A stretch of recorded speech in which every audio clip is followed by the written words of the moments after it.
for today. We'll just jump back a sec. So let's get ready to make a start, guys. We're continuing on where, thanks to you, 11s. We're continuing on from where I haven't changed that over yet, have I? Whoops.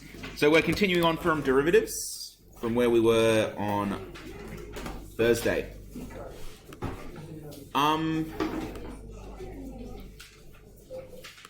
So just duplicate that screen. Okay, there we go. So while we get started, Gemma, give you the hard one. Gemma, what does a derivative tell us? Or what does it show us? Or what does it give us? Or why are derivatives important? The gradient function, that is excellent. That is exactly what they give us. George, are you going to add something to that? The rate of change at any point? Yes.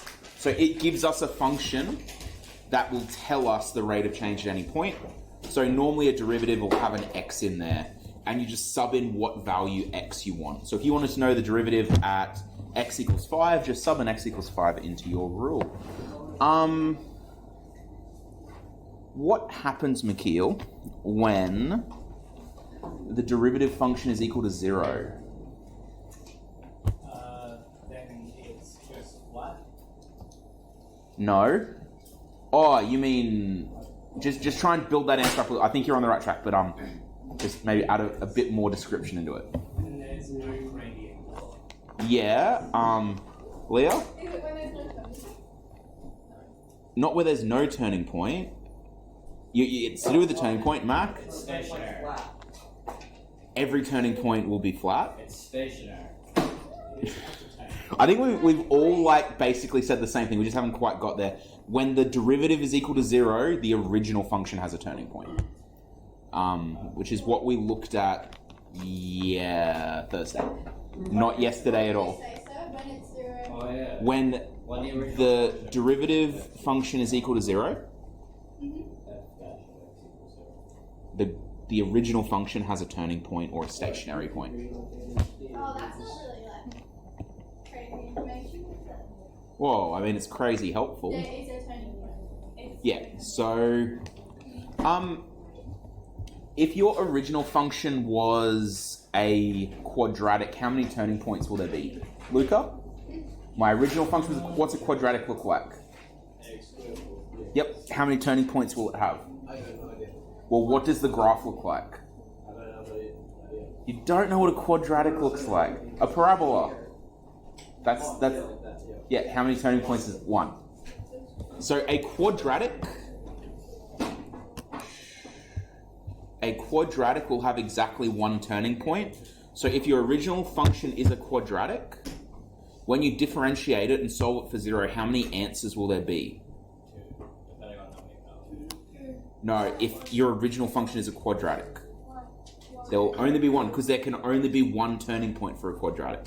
If your original function is a cubic, my original function is a cubic, and I differentiate it, how many possible solutions are there, Casey? 2.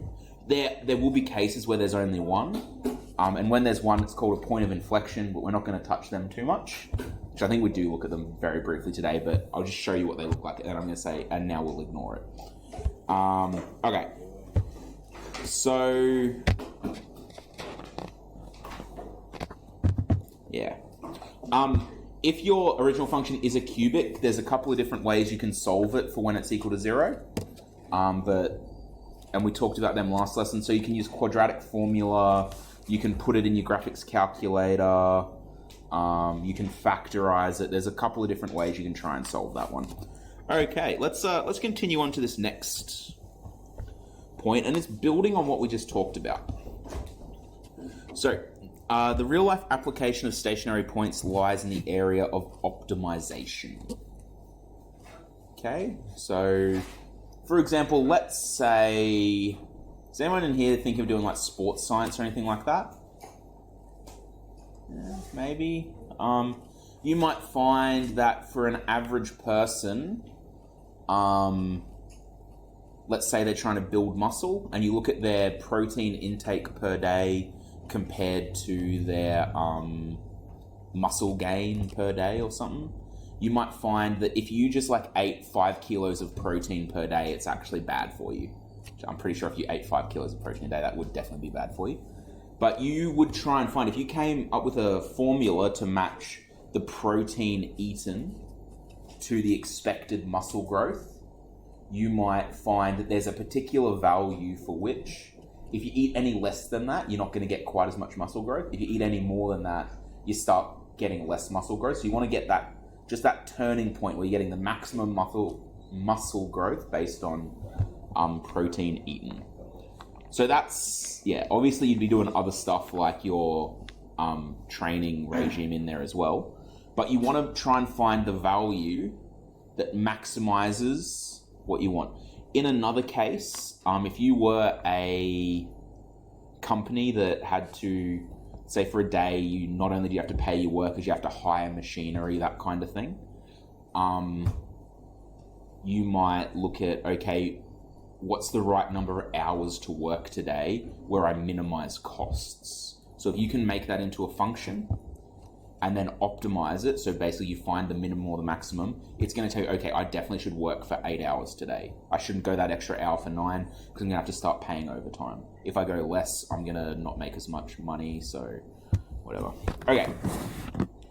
So it's important to know what type of turning point or stationary point we have. There are 3-4 types, I guess. So you have a minimum, a maximum, and then you have 2 different types of points of inflection. They can be rising or falling. I'm just going to point to these points of inflection and say next year.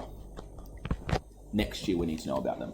But just so it's in the back of your mind, we're talking about them now. If you have a look, when your derivative, so this is a pretty big idea, guys. When your derivative at the stationary point, what is the derivative going to be?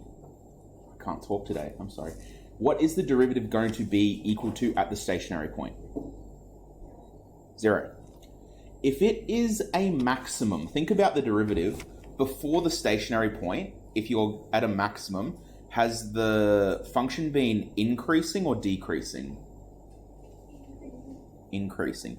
When a function is increasing, when a function is increasing, is the derivative positive or negative? Positive. So we've got a maximum. As you're approaching that stationary point, the derivative is positive. Once you get to it, what's the derivative again? 0. After a turning point that's a maximum, would your function be rising or falling? Falling. And when a function is falling, what's its derivative, positive or negative? Negative. So at a maximum, just before the turning point, you'd expect your derivative to be positive. At the turning point, you'd expect it to be negative. And just after the turning point, so I just said that wrong. Before the turning point, you'd expect it to be positive because it's going up. At the turning point, 0. And just after the turning point, you'd expect it to be negative because the function is falling. And that's what this shows here. So just before the stationary point for a maximum, your derivative is positive. At it, it's 0, and just after it, it's negative. Okay? Don't worry about that one. And then it's kind of the opposite for a minimum. Just before you get to a minimum point, your function is falling, which means it has a negative gradient, which means it has a negative derivative.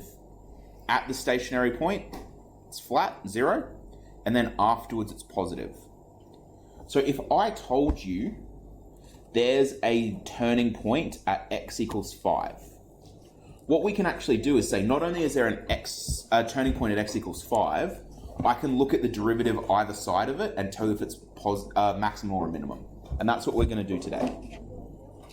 So I'll just say that again. Our goal today is to look at derivatives either side of a turning point to decide if it's positive, if it's a maximum or a minimum. So that's what we're going to be doing. So Why'd I do a cubic? Oh, well, here we go. We're going to classify the stationary points of this function. Y equals 3x cubed minus 4x squared plus 6x plus 3. I feel like I'm talking a lot, so can someone tell me, if we want to classify the stationary points, what do you reckon our first step will be? Leah? Differentiate. Excellent. You seem very enthusiastic about it, so can you tell me what the differentiated equation will be?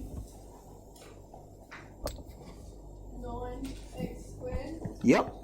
Take 8x Yep. plus 6. Yeah, that's it. That's it. Where does our derivative exist? Equaling On the 2. board. So I want to find where my stationary point is. Now that we have the derivative, I just said where does my derivative exist? Sorry guys, I'm losing it today. How do we find the stationary point using the derivative is what I meant to ask. Something 0. Yep, 0 equals to, y dash. So set y dash. And the reason this works, guys, and I'm going to harp on about this for the next however long we're learning about it, the reason this works is because the derivative tells us the gradient of our original function. And the gradient at a turning point is equal to 0. So if we find when our derivative is equal to 0, that's finding when the gradient is equal to 0, and that's finding a turning point. So this is going to tell us where our turning points are. Okay, this is going to be an annoying one. 0 equals 9x squared minus 8x plus 6. Now, what I'm going to get you guys to do, there's two ways, remember, to do this. You can do quadratic formula, or you can chuck it into your graphics calculator and use intersect to solve. What I want you guys to do really quickly, can you chuck it into your graphics calculator and use intersect to solve, and we'll verify using quadratic formula. Yes. So we're going to show us the quadratic formula. Yes, we're going to do quadratic formula way. Sorry? Yep, so calculator way, I'm going to do it off to the side because that's not the way I'm going to solve it. But you would say y1 equals 0, y2 equals 9x squared minus 8x plus 6. So do we have y?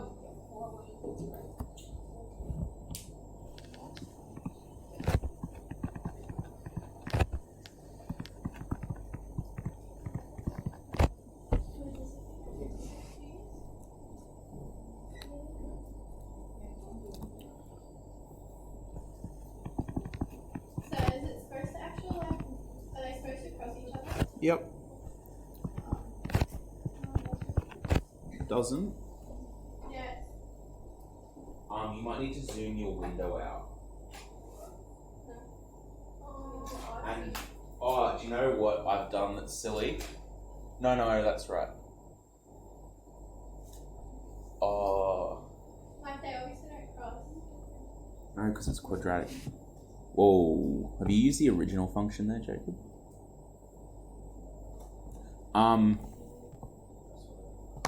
Sub-zero is your original function, not into. Yeah, so it should be into the derivative function, which is 9x squared minus 8x plus 6. I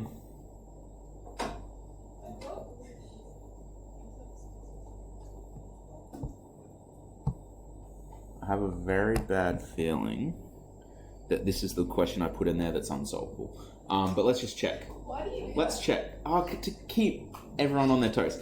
Let's check if it is solvable or not. Does anyone remember using the quadratic formula? How do you know if something's solvable? If it's got a negative in the bracket square root. Yeah. So the discriminant. So does anyone remember what this discriminant is? The b. So That's true.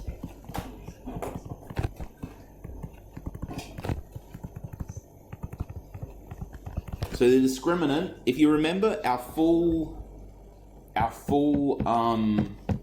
quadratic formula is x equals negative b plus or minus the square root of b squared minus 4ac over 2a. The discriminant is just what's inside the square root. So let's just check.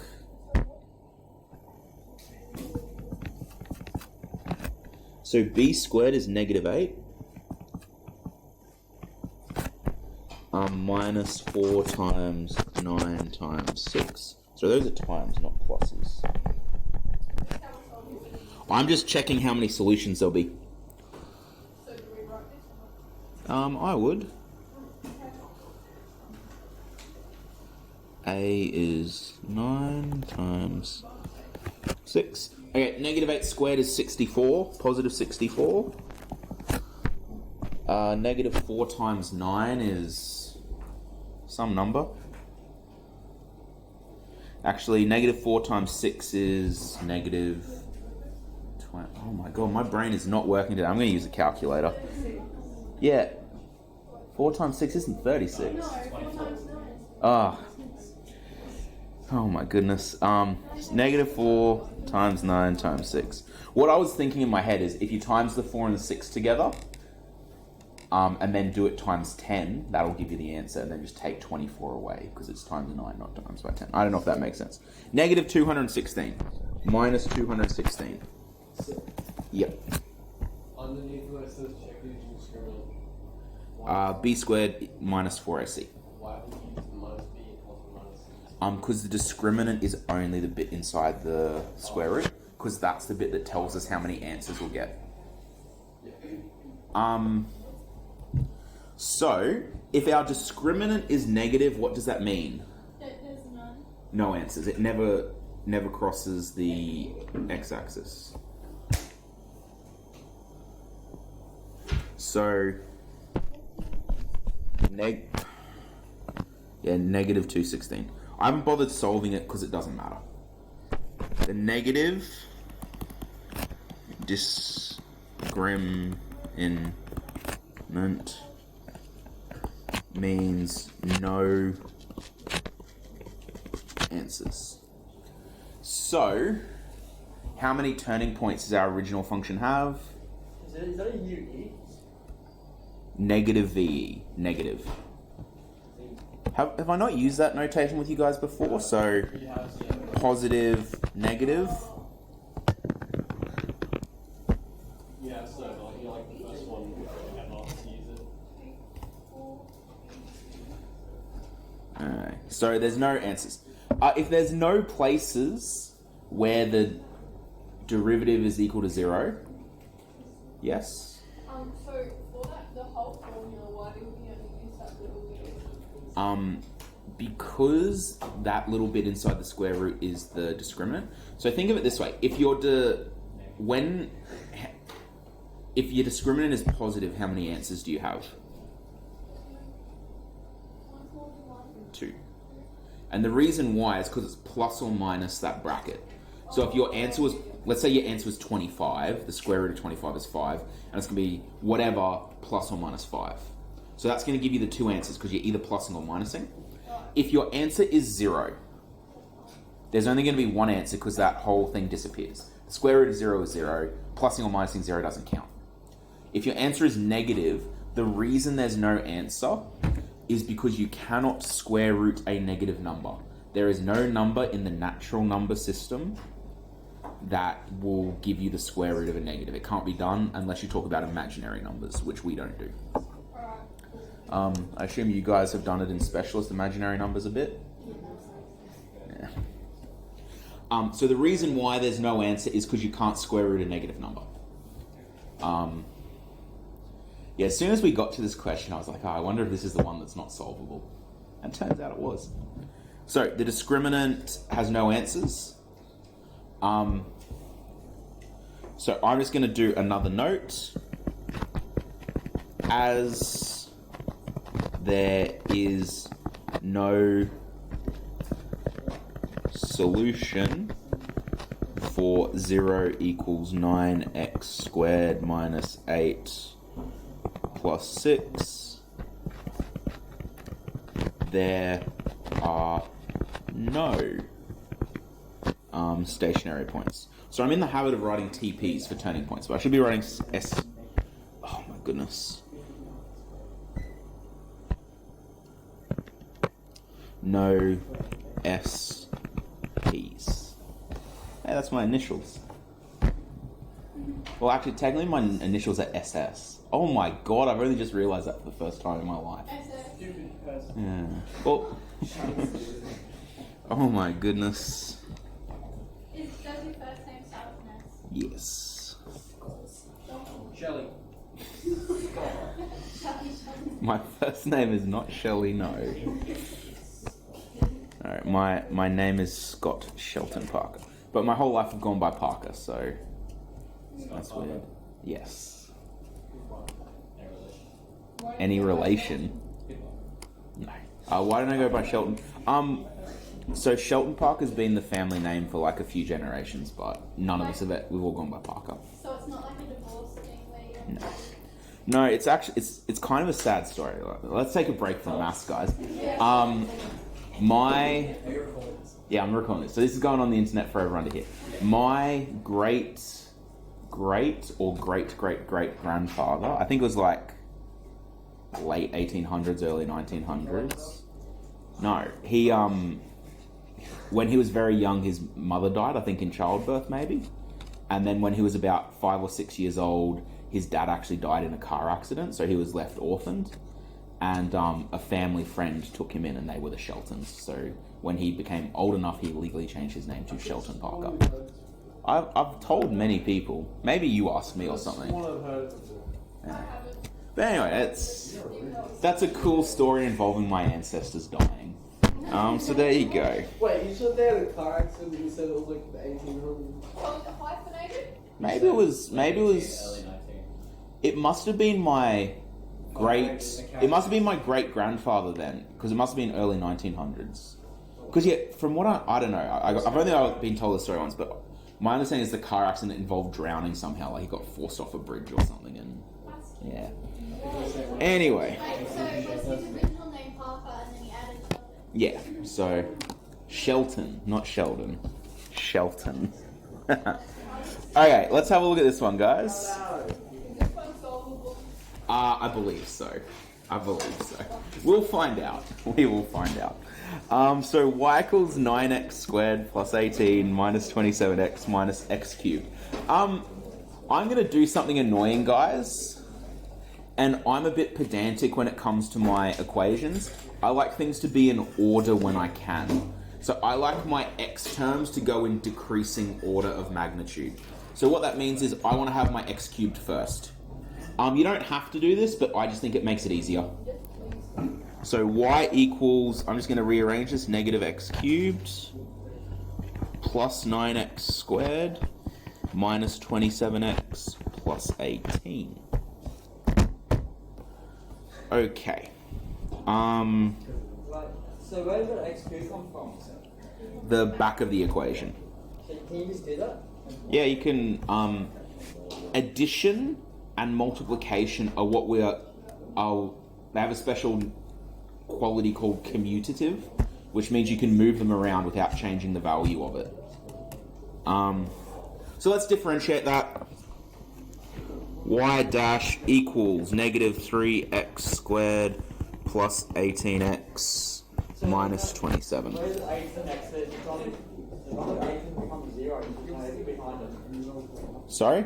Shouldn't 18 become 0? That 18 comes from 9x squared, Mac, because the 2 dropped down.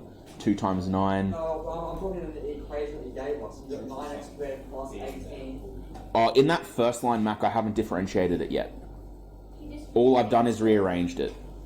Just because I wanted to have it in order of x's, where the x to the highest power was on the left. Okay. So, do you guys want to check this one on your graphics calculator, see if it is solvable? Before I go ahead? I can't imagine even I would give you 2 unsolvable ones in a row. So did you do it on purpose or just by accident last year? I think I did it on accident, but it's always worth having one, because they aren't all solvable. So it is worth having one that's not solvable every now and then. Yeah. I'm pretty sure this one does work, but from memory the decimal is really annoying. So guys, it'd be a really good idea if everyone had a crack at solving.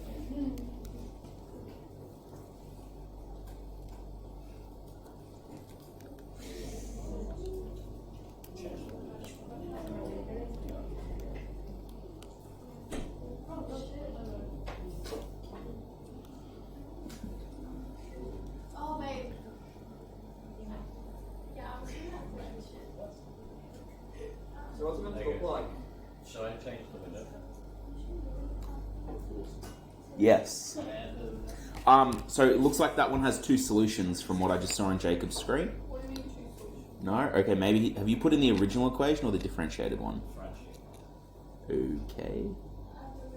Yeah, so how many solutions are there? We're supposed to put the original.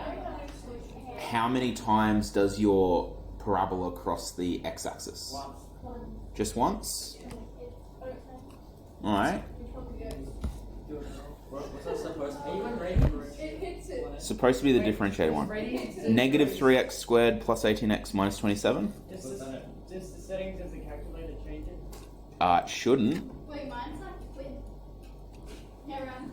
Okay, let's does it intersect at around 3? Yeah. Just out of interest. Wait, no. Yeah. Wait, what? Mine's at what? Can I just, this is unrelated, but can I get you to have a look in your math menu? Can you guys click math and go to the very bottom one? Who has numeric solver there? What does it look Yeah, like? I do. Yep. Is it solver? Yeah, literally will solve a problem for you. So like I just put in to mine, it's exactly what we just did. It finds the intersections between functions. So I put in 0 as one of my functions and the derivative of the other. Math menu, and down the bottom is there something called numeric solver. Oh, it's a. Oh, I found it. So I figured when I went into the y equals. Oh, yeah, yeah. Negative 3. 3.00 whatever. Yeah. Yep. It's the same. So guys, does anyone not have numeric solver? Or equation solver, whatever it's called. Math menu, it should be the last option down the bottom of that menu. I'm not sure if the old calculators have it or not. Does the older black and white one? They do? Yeah. I'm gonna have to...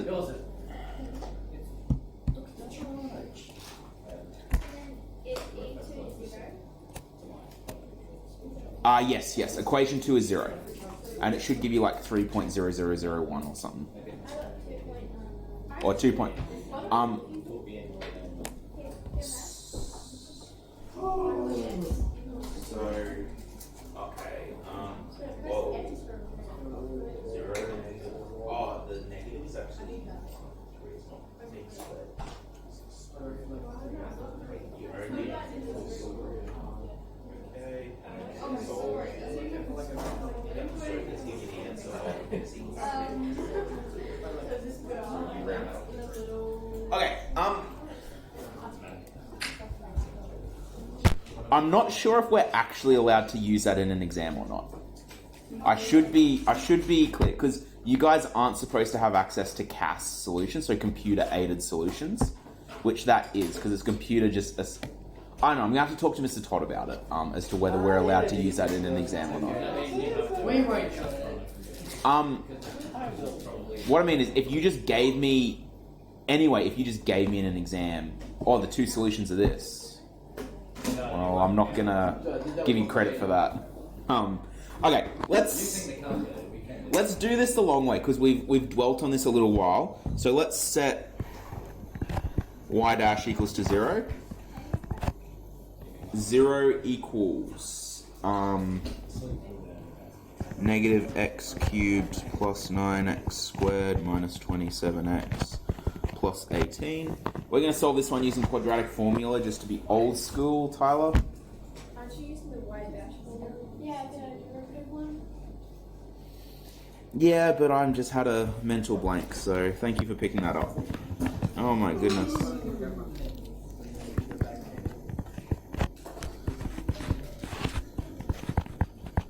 Okay. Let's use it. So A will equal negative 3, B will equal 18, and C will equal negative 27. Okay. Oh, by the way, ladies and gentlemen, just point of order as well. When you use those solving applications in your calculator, when you did it graphically, who got like 2.999 or 3.0001? The reason it does that is it solves them numerically. So what it does is it does like a million calculations until it gets one that's pretty close with rounding. which is why it sometimes has it off by like 0.000001. So if you ever do get one like that where it's like 1.9999999, just call that 2, because that's your calculator has made a rounding error in coming up with the answer. A solution like this, though, will not have a rounding error. Okay, so x equals negative b plus or minus square root of b squared minus 4ac divided by 2a equals negative 18 plus or minus the square root of 18 squared minus 4 times negative 3 times negative 27 divided by 2 times negative 3 equals 18 plus or minus over 6, and the square root, I'm going to have to do this one in my calculator because I do not have time to be doing that kind of working out in my head. Square root of 18 squared minus 4 times negative 3 times negative 27 equals 0.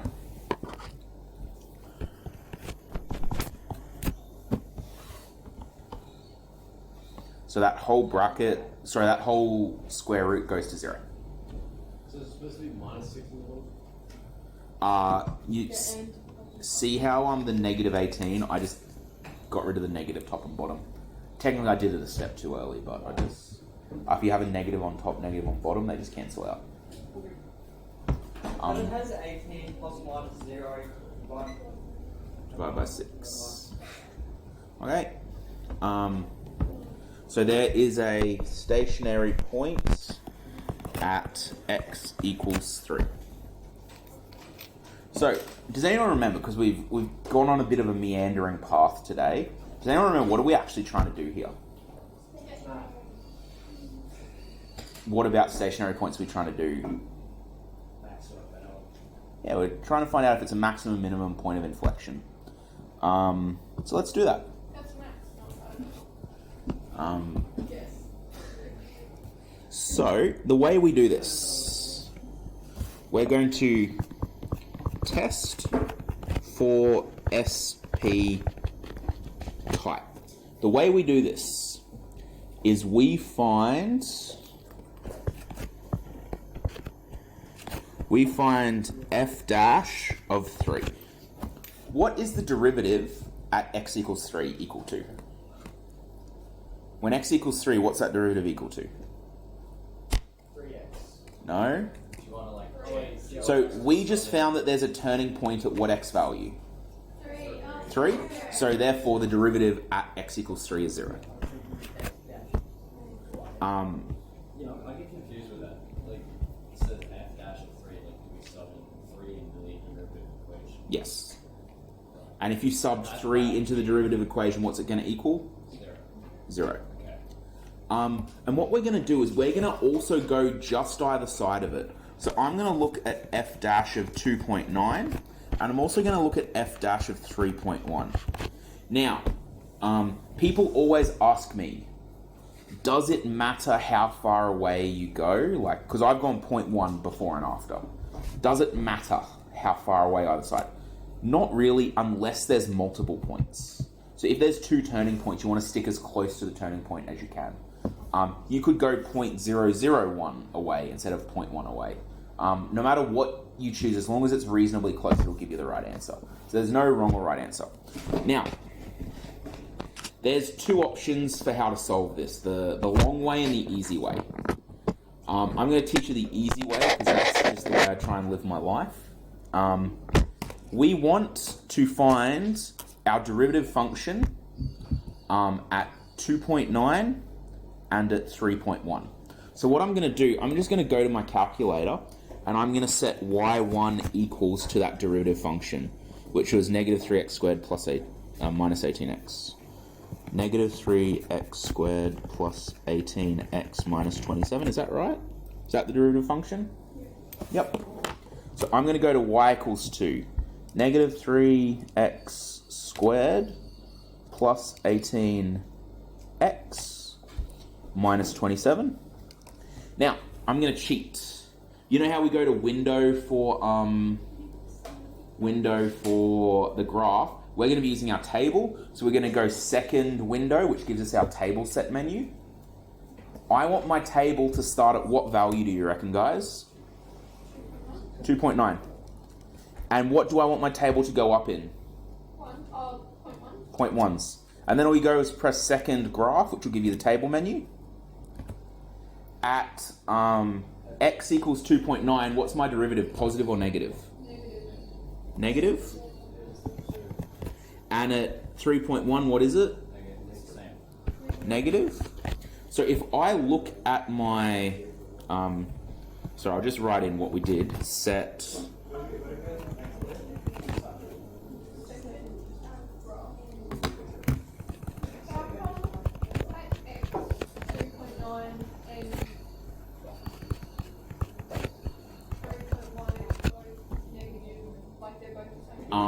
because you know how our original function is what type of function?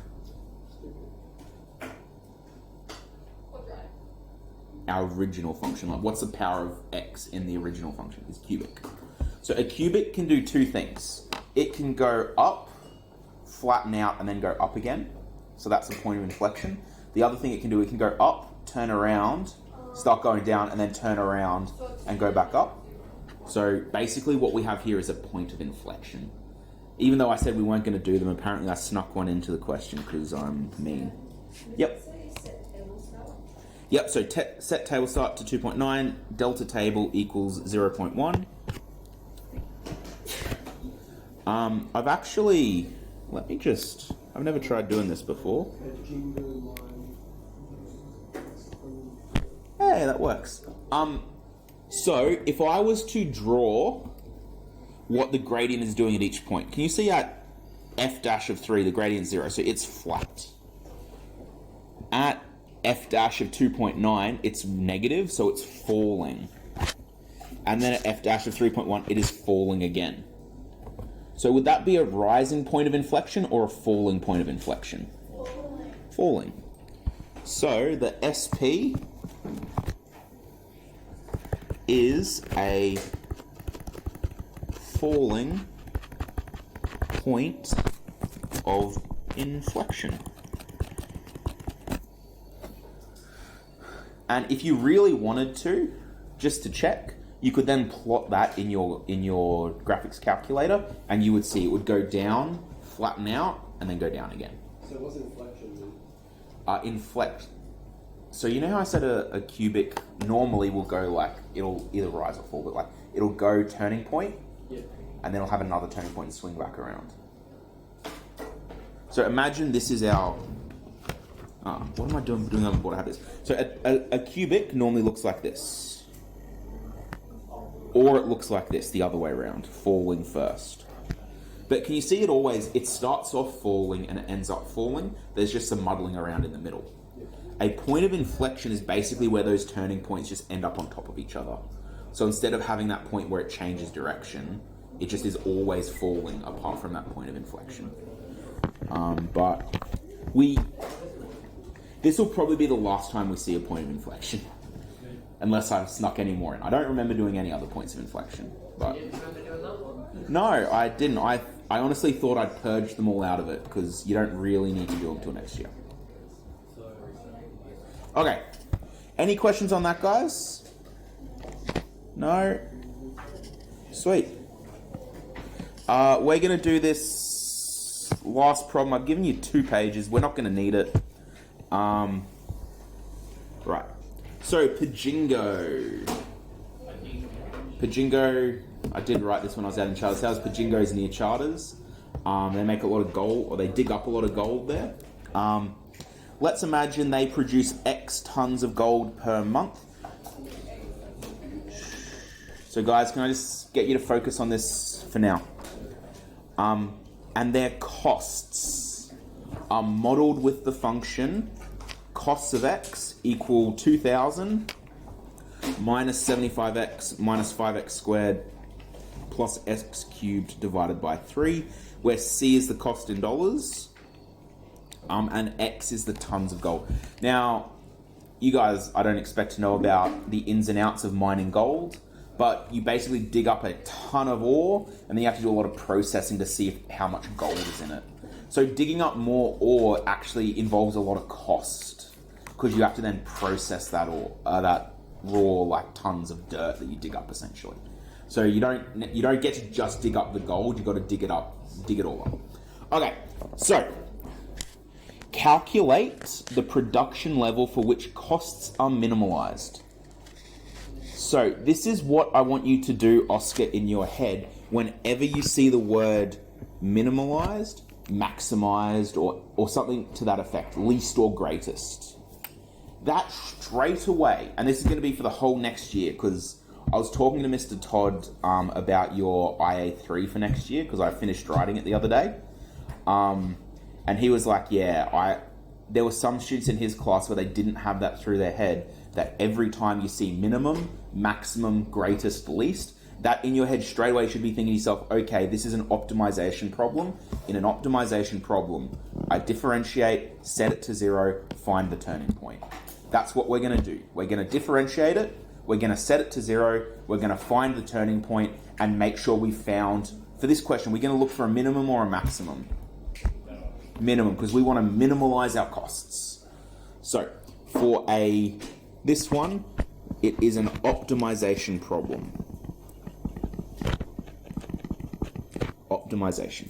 So, first step in optimization, who haven't I asked in a while? Nolina, what's our first step going to be? Yep. So, if C of x equals 2000 minus 75x minus 5x squared plus x cubed over 3, let's just differentiate that. Sorry?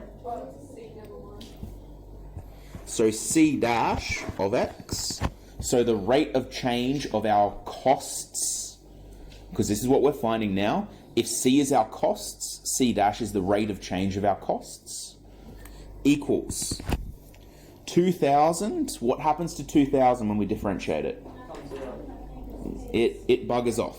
What goes to 75, negative 75x? 75. I can tell you right now, one of the biggest problems ever, if I gave this to you for you guys to have a go at it your own, I would say at least a third of you would forget that that's a negative 75. And you would not keep it the negative on the next line. You have... like to say negative. Yeah. No, it is a super common problem, because what happens, this is my theory, when you get rid of that 2000, mentally you get rid of the negative as well. So then you stop thinking about it as being 2000 minus 75, and you just think about it as being 75x. Okay, negative 5x squared would become negative 10x, and x cubed on 3, what would that become? Nope. Yep, and what happens to those two 3's? Yeah, they cancel out. So, I'll say that again. I'll do it over to the side. I don't want to do it in my main working out. If my function was x cubed over 3, my derivative would be 3x squared over 3, and the 3's cancel, which gives me x squared. So that x cubed on 3 differentiates to x squared. Okay? Okay, what do we do now? Luca. Well, okay, what would someone that's not Luca do now? So what is our next step after we have the derivative? We make it equal something. 0. So set C dash of x equals 0.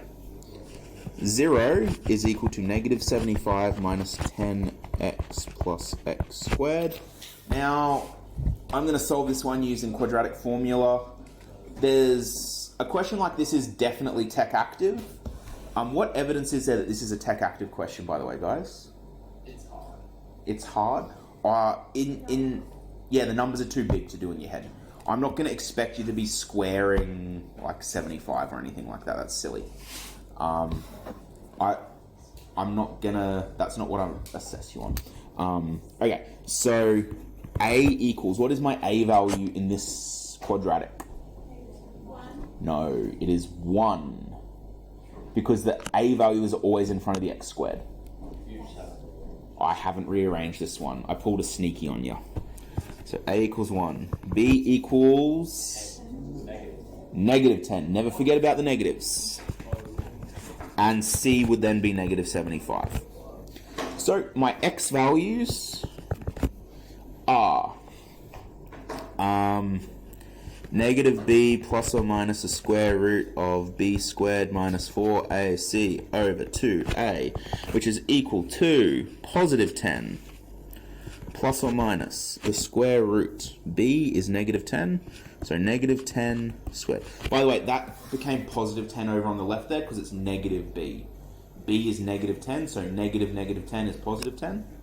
-10 squared minus 4 times a, which is 1, times c, which is -75, divided by 2 times 1. Now, that's going to give me some annoying bloody decimal, no doubt. So let's do that in our calculator. So we have -10 squared is 100. We all happy with that? Yep. Minus 4 times -75. Oh, that's not an annoying decimal at all. So that square root symbol goes to 20. Yeah, it goes to 400, which then the square root is 20. Yeah. Okay. So, x then therefore equals either 30 over 2, which is positive 15, or it becomes -10 over 2, which is -5. Now, for sake of argument, I'm going to do both of these just to show you one will be a maximum, one will be a minimum. Could we eliminate one of our variables right now? Positive. Why do you think? Think about the context of the problem. I've said x can be equal to 15 or -5.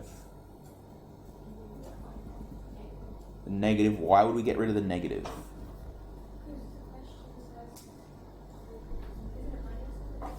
The C is money. What's x? What is x measured in this case? Tons of gold. Tons of earth or whatever. Can you excavate -5 tons of earth? No.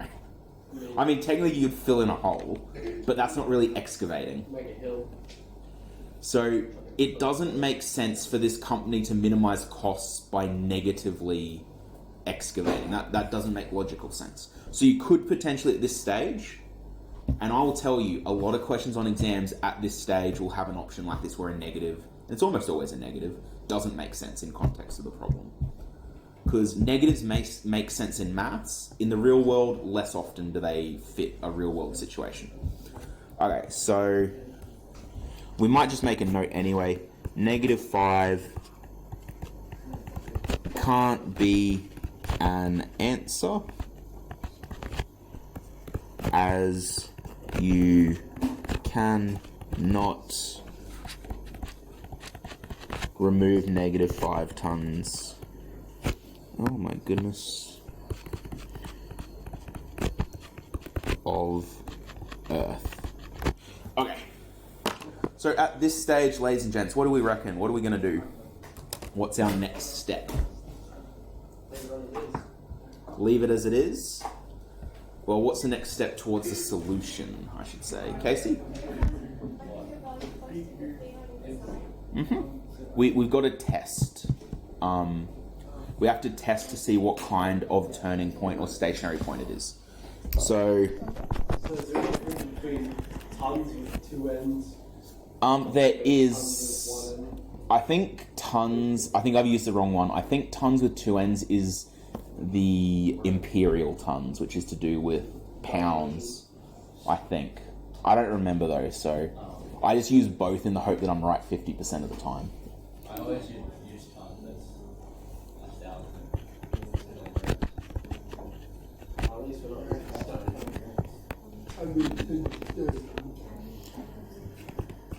Sorry. So, the first one we'll test for is -5, because I know that is not going to be the answer, but we'll do it anyway. So the cost at -5 is 0. Okay. Thanks, guys. This is a lot easier if I have 100% of people on board. What value would I choose that's just before -5? Okay, I'm glad you said that because I was waiting for it. -4.9 is not before -5; it's after it. Because it is so common. That is another really common mistake that when we're in the negatives, we're like, oh, I need to go like just before it, -4.9. So, You might, yeah, -5.1. That'll do. Yep, because it's more negative. And then our one after it will go -4.9. Can I get you guys chuck our derivative function into the calculator, into the list, and just see what happens at -5.1 and -4.9? Are we positive? Go to y = 2, put the function in, and then go to table set, and you want it to start at -5.1 and go up in -0.1. Go up in 0.1s. The derivative, yeah. Because George, if you ever if you look now, because I've just fixed it up, we're finding the derivative function at 5. Because that's, if you think about it, the derivative function at -5 is where there's a turning point. Mac.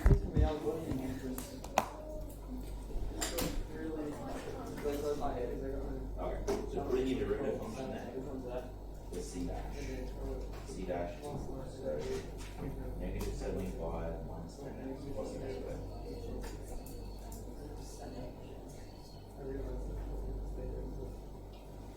Yeah, and now go second table set. And we want to start it at -5.9. So table start at -5.1. And then the next one down is the delta table, so change table. Or you're in it. Then just go second right, introduce that table. So it is. Wait, you put -5.1 or 5.1? So yeah, table start. More negative.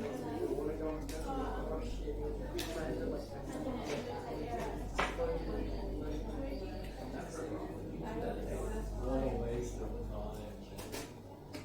So negative, positive, negative, so positive, so this 2.01 is positive, 0, negative.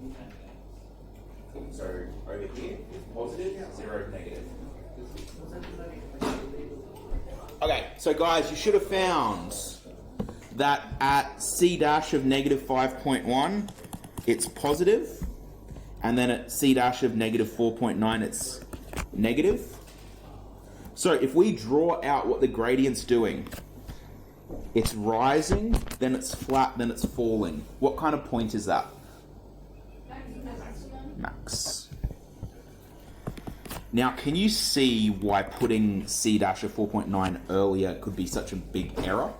Because what you're going to see is it's going to go falling, flat, rising if you got them the wrong way around. So it's going to make it look like a minimum, which doesn't make sense. So we'll do the same thing now for C dash of F. What am I doing? Jeez, sick of forking me, guys. I'm done. So C dash of 14.9 and C dash of 15.1. Tell me what we got for that, guys. We should have 0 and then a negative on the left, a positive on the right. Can you just check that in your tables? So you just need to reset what your table starts at, or you could just scroll down till you get it. Did we get a negative, then a 0, then a positive? Yeah. Sweet. So it's falling, then it flattens out, and then it rises again. So therefore, it's a min. We've already established that the -5 doesn't really matter because it's a negative. It can't happen in real life. But it's good that we've established our other point is a minimum value.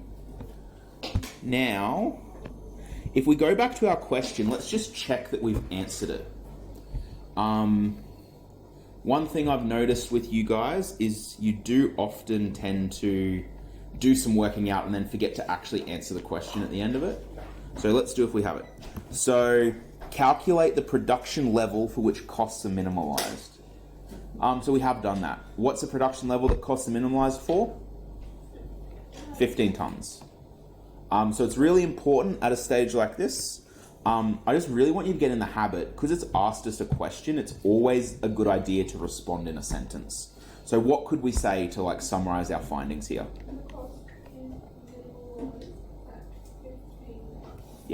Yep, so cost minimalized at 15 tons. That's all we need to say.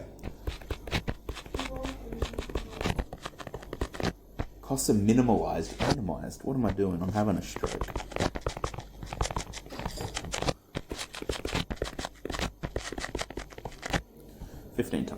Okay. I was writing on the thing. There's a whole other page.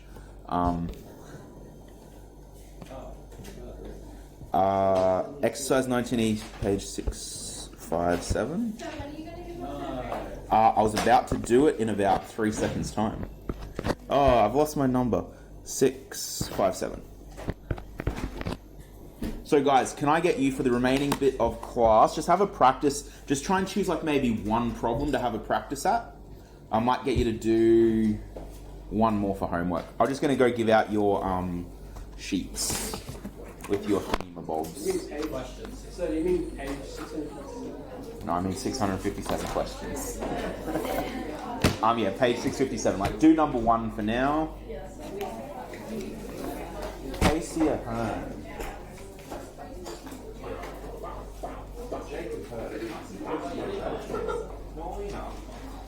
I was only pretending not to. I'm not that mean. Emma H. Iowa Western.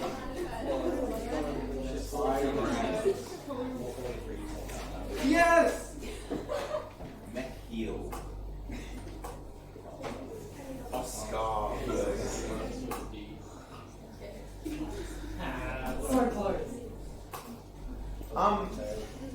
What I will say, guys, I did have a bit of a think about this as I was doing it, and I did notice that, in general, I would say a lot of people actually did better in this exam than the last exam.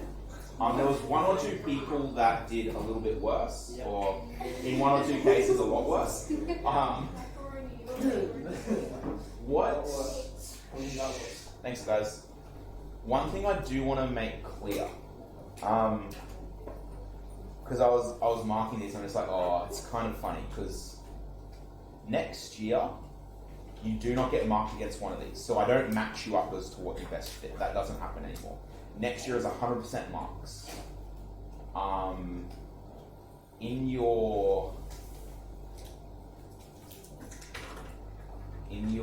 exams, generally a passing grade is about a 40%. So there are some people who are like getting a C- today on 30% because that's what it best matches on here. But if that is you, I want you to be aware that that will not be happening next year. You will need to be getting a minimum of 40% of mark because there's no more matching the criteria. So the other thing to remember, guys, if you're someone where you're like, yeah, but I do really well on assignments, that's great.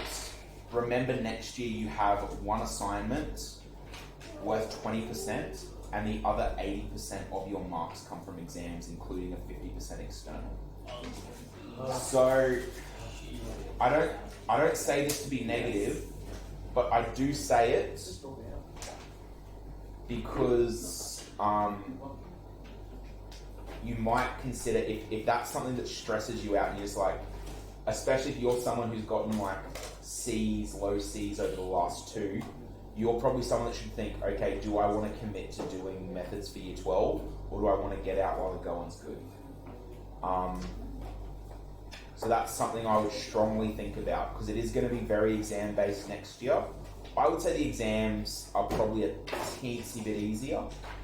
I don't know, just in terms of you've been doing methods for a year, it's building up on the same concepts we've done earlier. So I would say next year's exams, to me, which doesn't mean much because I'm not you guys, but to me they're a little bit easier. So that's something to think about. With that being said, I don't want to be too negative because you guys did do better. Gemma, Mac Mitchell, Chloe, Leah Street, UPK is all the way over there. Sophie,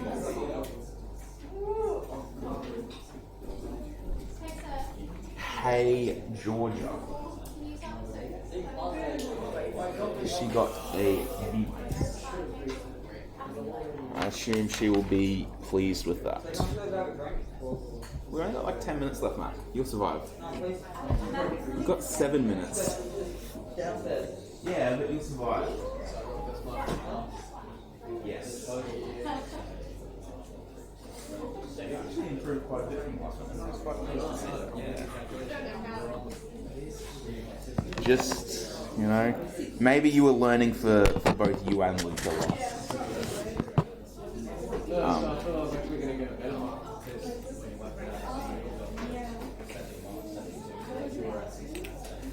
Okay, where are we?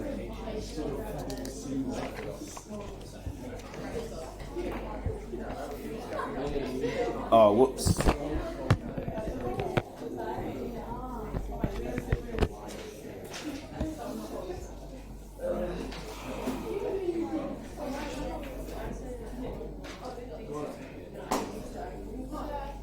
Yes. Huh? No, I was. But you were also, your previous one you did pretty well on from memory. I didn't do good on the previous one. Oh, that's actually really difficult.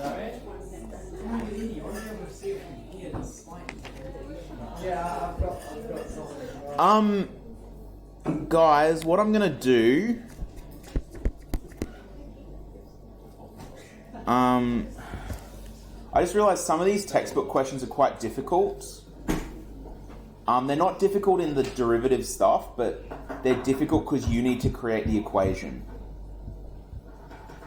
Okay, so let's just have a look at question 1 really quick. We'll probably spend Thursday's lesson working through this stuff because I think it will be worthwhile spending a bit of time on this. So if we have a look at question 1, Are you taking my grades back? yeah, I will be because I got to file them. By the way, unrelated, but I felt so dumb today because I filed all your old assessment and it took me so long to find your names, even though they're already in alphabetical order. Like Mac Mitchell, Mac Mitchell, Mac Mitchell. Oh, I've gone past it by 5. Just not having a good day. Oh, I didn't think I was that done, but apparently I am. Okay, question 1. A loop of string of length 200 centimeters is formed into a rectangle. Find the maximum area of the rectangle. So you have some rectangle. If it's a rectangle, there's 2 pairs of equal sides. So I'm going to call this side X and this side X. And I'm going to call this side Y and this side Y. And I know that 2X plus 2Y equals 200 because there's 200 centimeters of string. Okay. So what I would say is I want to figure out what...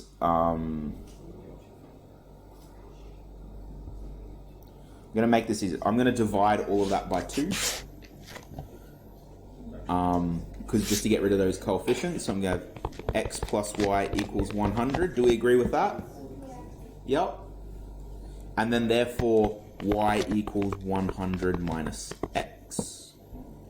Do we agree with that? I'm most likely wrong. Wouldn't the area be the exact same no matter what x and y are? No. Because you could have, let's imagine you had an area, so you have a perimeter of 200, so you could have 1 high by 99 long, and then that would have an area of perimeter, so that's going to have an area of 1 by 1. 99 centimeters squared.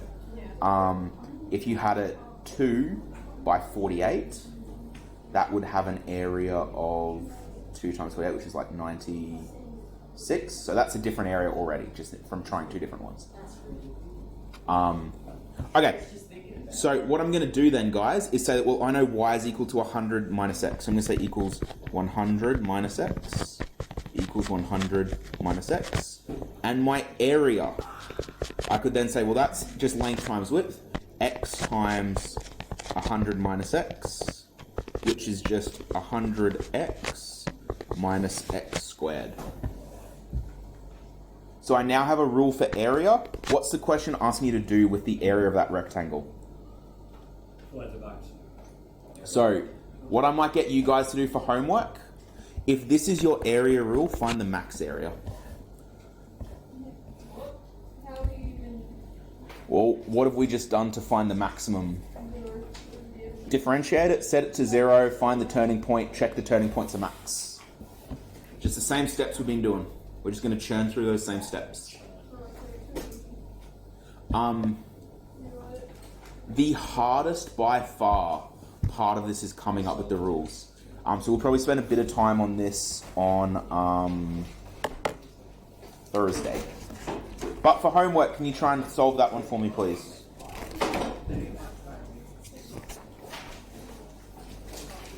Oh, I just realised. Sorry, guys. We'll work on this in class on Thursday. I changed my mind. For homework, can you go to 655?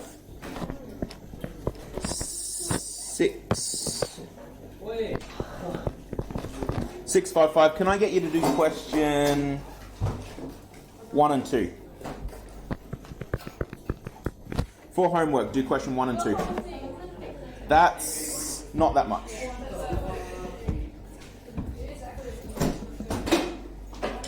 I could get you to do 1, 2, 3, 4, 5, 6, 7, 8, 9, 10, 12, 11, 13. Wait, I just counted out of order. Oh. Okay, homework 655, question 1, 2. Can you come drop your things on the bench up here before you go, please?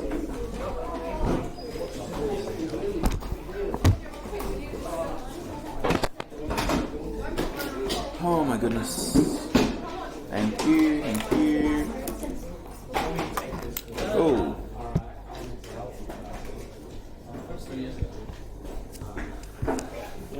So I can see Oscar's mark like engraved on top of mine. So just you can see like the person before you. Yeah. but I did further notice that as I was solidifies doing